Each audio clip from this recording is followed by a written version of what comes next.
Third and final match to preview with you today, Nigel, and that's Swansea versus Watford playing on Monday. And I think this is another tough match to predict. Originally, I would have gone with Watford, but after their 2-0 defeat at Southampton, I'm kind of nervous to play their win.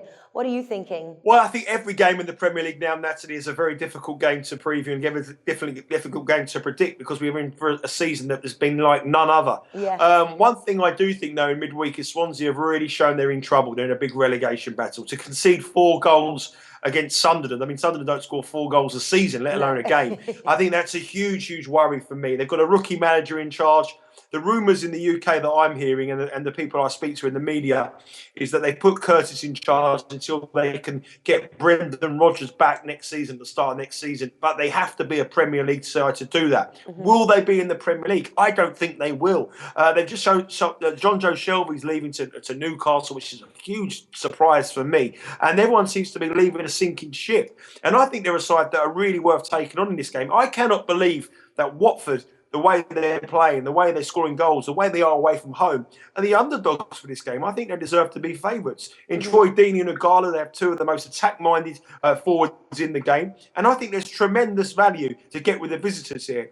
I think on the Premier League as a whole this season, if you backed away team blind, every week you'd make a profit. And I think we've got the wrong favourite in this game. I can't split them. And if I did have to split them, I'm going to go for Watford. I think Swansea are in for a real tough second half the season, and I think they'll be playing Championship football next year. Yeah, unfortunately, I'm still a little bit sore. I backed the Swans there to win against Sunderland. They should have really done. No one was expecting the 4 goals there from Sunderland.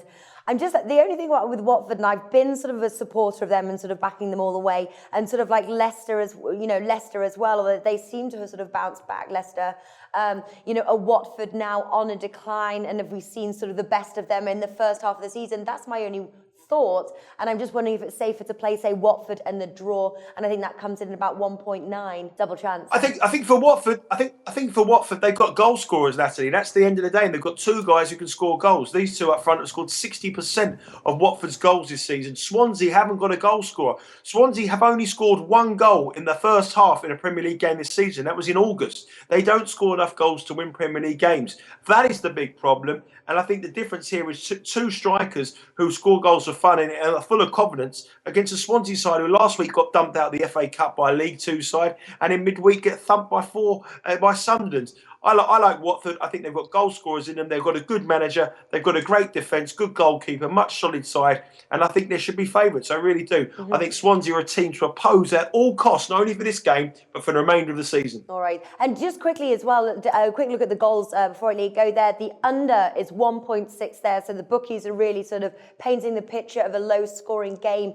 Are you with or against the bookies? I think you've got to go with them. I don't think 1.6 would be something that would be enticing me to place a bet. But it was only 1-0 in the reverse fixture. The fixture doesn't usually produce many goals, but in the last few years, the fixture, Swansea have only won once in the last 5. So I can see Watford winning this 1-0. I can see them shutting up shop in the second half, and I don't think Swansea can break them down. I would probably be backing the under 2.5 goals, but at the prices, it's a little bit short for me. I'm all in on a Watford win. All right, fantastic. Nigel Seeley, thank you for joining us.